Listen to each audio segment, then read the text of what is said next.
This is from an article I wrote called Speeding Up the Game. So, one of the major time-consuming factors in Starfleet battles is deciding how to move. There are some things that can speed up this process. The largest factor, of course, is having a battle plan.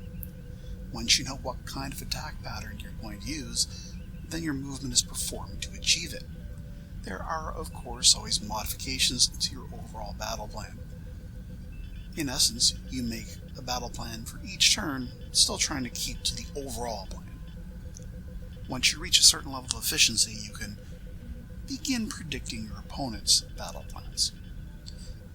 Instead of deciding your movement on a hex-by-hex basis, try to think in terms of general patterns of movement. In order to do this, you must realize what effects side slips have on movement and how quickly your weapons are brought back into arc. So one of the first things we're going to do here is a comparison of simply going straight and turning versus side slipping and turning. So constantly side slipping to one side and turning in the other direction will bring your weapons back into arc more quickly if your opponent is doing straight turns. So for instance, if you're a Federation with FA arcs, this will be important to you. It will also turn the ship in what at first might appear to be a tighter circle than just traveling in straight line turns. Traveling straight until the turn mode is completed and then turning. What it actually does is shift the center of the circle over a couple axes to the left if you constantly side slip left and turn to the right. So here's an example of that. So let's say we have a turn mode of 4. Whoops.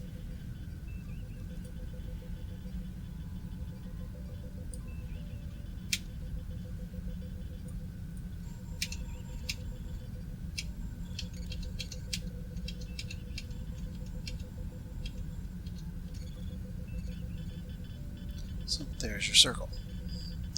Now, if instead of doing that, you instead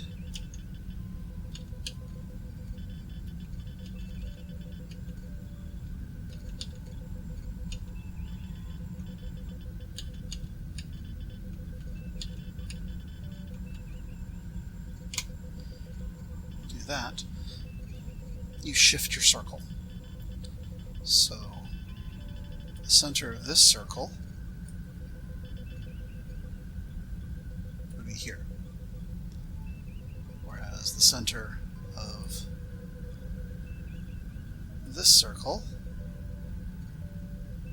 would be here.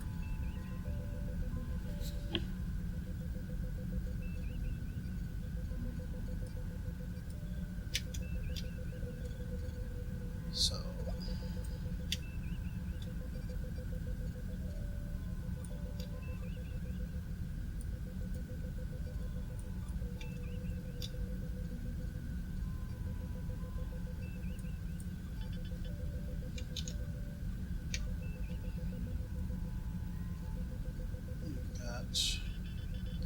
I might drop badly freehand.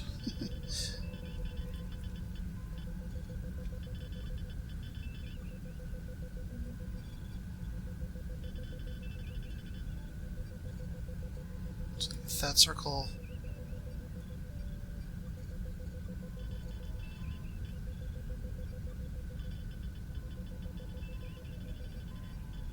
versus that circle.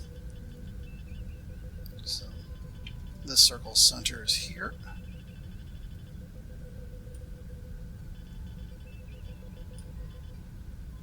Whereas your big circle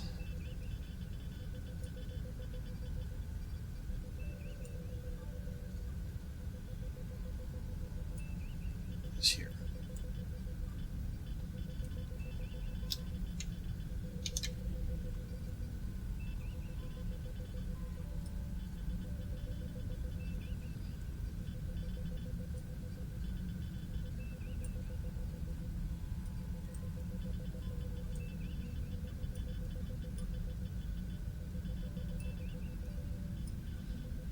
Okay, next pattern. alternating your side slips. Full one direction, turn, slip to the opposite. Repeat until you decide to come back to your start. We'll move the ship in an overall triangular path. And here's what I mean by that.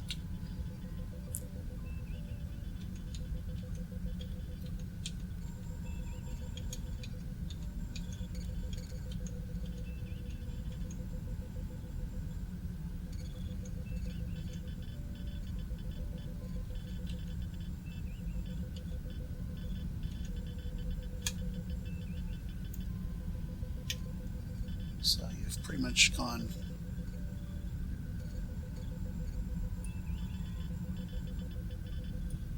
in a triangle.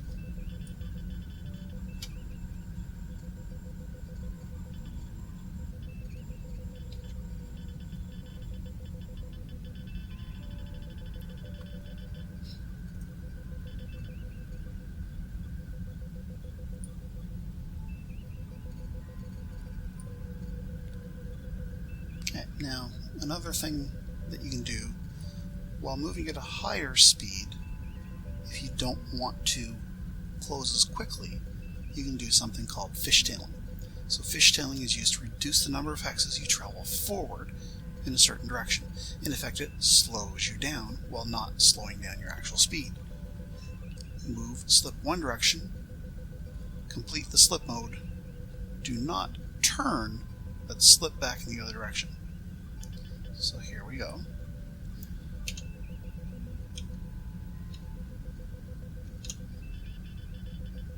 Versus 1, 2, 3, 4, 5.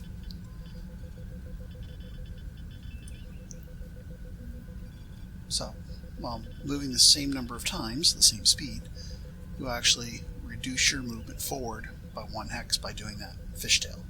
Side slipping out, and then slide slipping back in.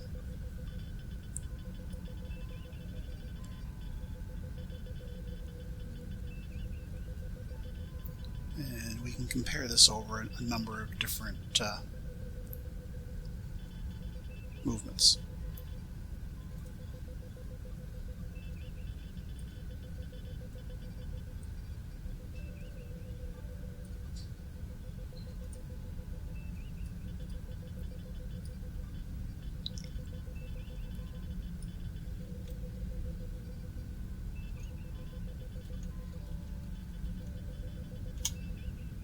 So there's 1.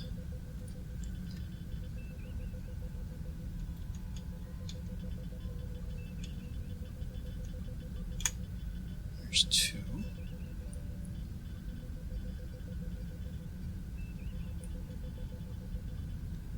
Thought I had another ship counter out here. I guess I don't. So let's clone that.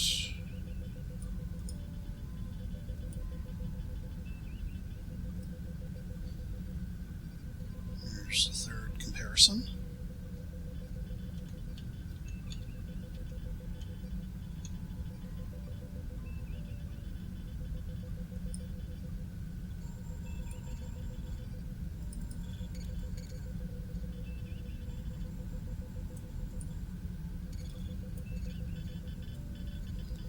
And here's the last one.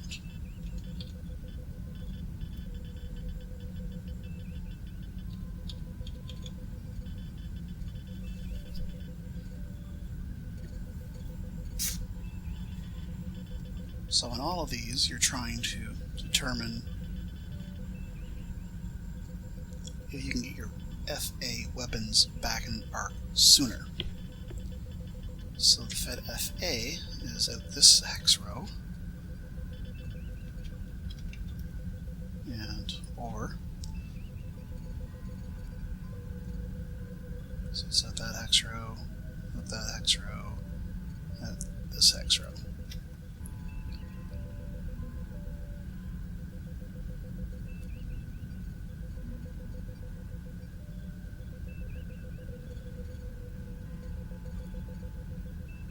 So as you can see, fishtailing is not as good as simply slipping, but is better than just a simple straight turn.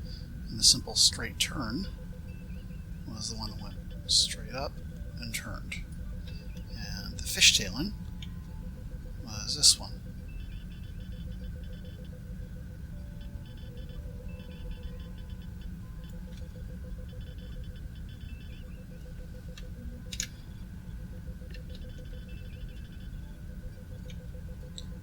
So again, it's comparing that to get this FA, comparing it to that.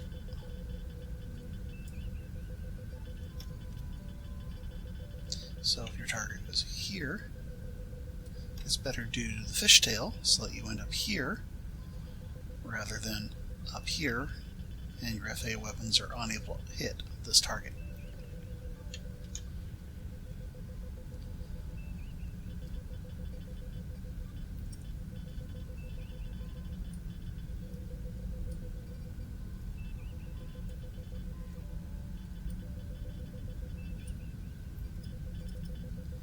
So the only other movement effect is the straight line side slip.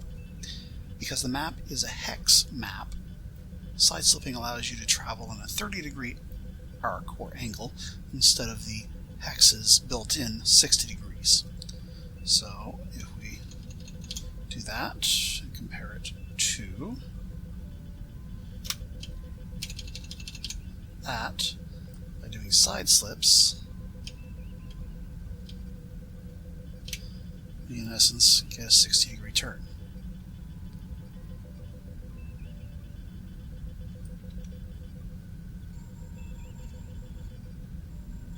So each face of a hex is a 60-degree turn.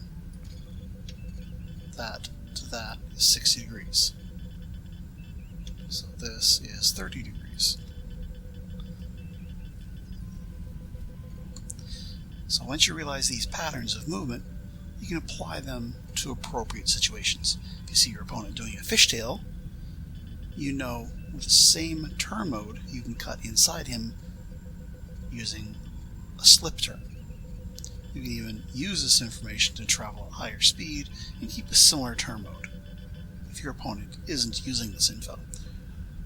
If not trying to match your opponent's moves, you are often trying to use the most effective movement to stay away or get away from seeking weapons. So if your opponent is moving to seek weapons in an intercept pattern, just going straight and anticipating turning, then by turning away, you'll maintain the distance. Whereas if you simply keep slipping, you're actually getting closer to the weapon.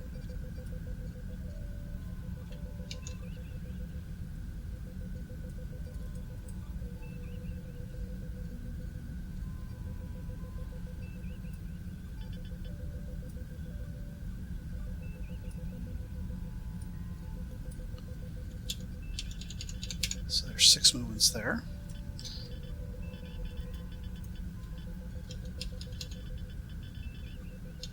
There's 6 movements there.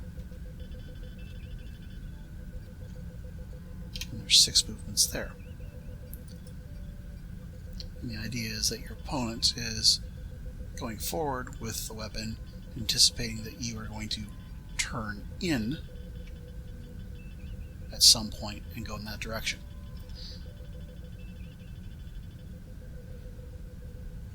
Whereas the opponent could have been doing that kind of thing. But as you can see, moving the drone from here to here allows the opponent to then turn this way and get away from it, kind of thing. So this is actually an intercept movement. So by side slipping, moving towards it, you're actually getting closer to the drone and risking getting hit, kind of thing. Whereas just simply turning and maintaining the distance, it gives you breathing room and options.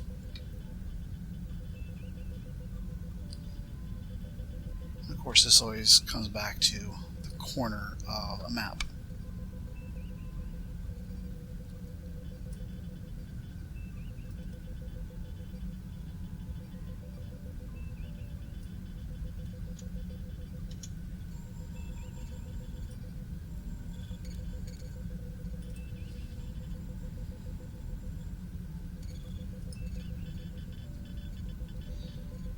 If you were in a corner on a fixed map and a seeking weapon is intercepting you on your way out of the corner, then attempt to turn back into the corner and out the other side, or even do an HET. By not slipping along with you, he's in a way letting you gain more distance from the seekers if you do this. This depends on the simple separating distance and whether or not the weapons are almost parallel with you. This is obviously more useful with plasma, where a few extra impulses you buy may mean a big difference in damage at the cost of positioning yourself, possibly at a disadvantage of burning your HET. So if you were coming out,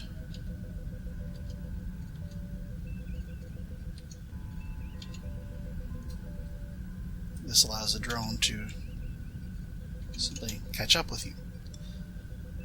But if you turn back in, you gain distance.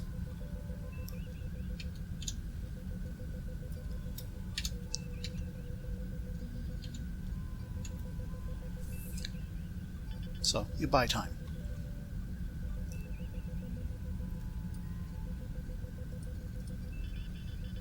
Above all, know what ranges you are willing to fire your weapons at. I've seen players agonize over firing at range 13 or 15 hexes when the range bracket is the same for their weapons and the movement didn't make too much difference on firing arcs or what shield is hit. If it is a matter of arc, keep in mind your opponent's speed and turn mode. If they can't turn for a few hexes, and they're not near a split shield situation, will it really matter if you fire some weapons now and some after you turn? Especially if it keeps you from closing. So as we can see here with a Phaser 1 table, range 9 to 15 is the same amount of damage no matter what range you're firing at. Same thing with 16 to 25. It's the same damage no matter if you're range 18 or range 24. One of the more difficult things to learn how to do is determine when to launch drones and to a greater extent plasma so that they hit the target. In a floating map mid-turn speed change game, this is even more difficult. The first thing to determine is the amount of damage you are willing to accept from your opponent and out of your weapons if you are using plasma. The only advice I can give is practice makes perfect, and launch as close as possible and as soon after a turn by your opponent as possible. Remember, the first movement of a seeking weapon must be directly forward or an HET within the same hex without moving out of that hex. So be very careful which direction you point your weapons on launch if you are close to the enemy. So, when an opponent turns, and they've got a turn mode of 4, they're going to be doing something like that versus that.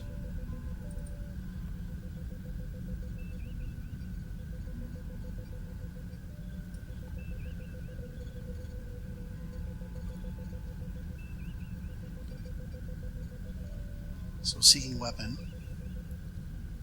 on launch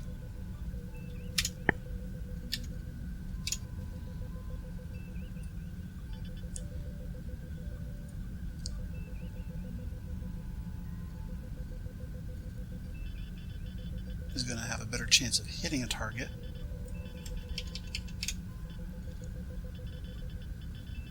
if it's launched as soon as they turn versus if they didn't turn at all. Simple as that.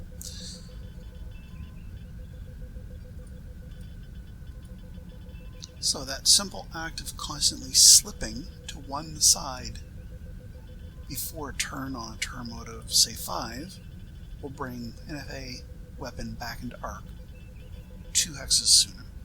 So if it was turn mode 2 or 3, it will be 1 row sooner. If a turn mode 4 or 5, it's 2. If a turn mode of 6 or 7, it would be 3 rows sooner. In a turn mode of 8, it would be 4 rows sooner.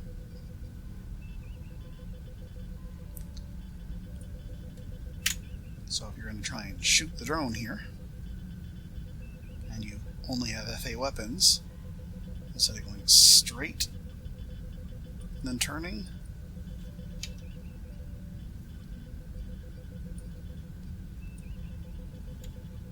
slipping out, will ensure that you're going to be within FA arc.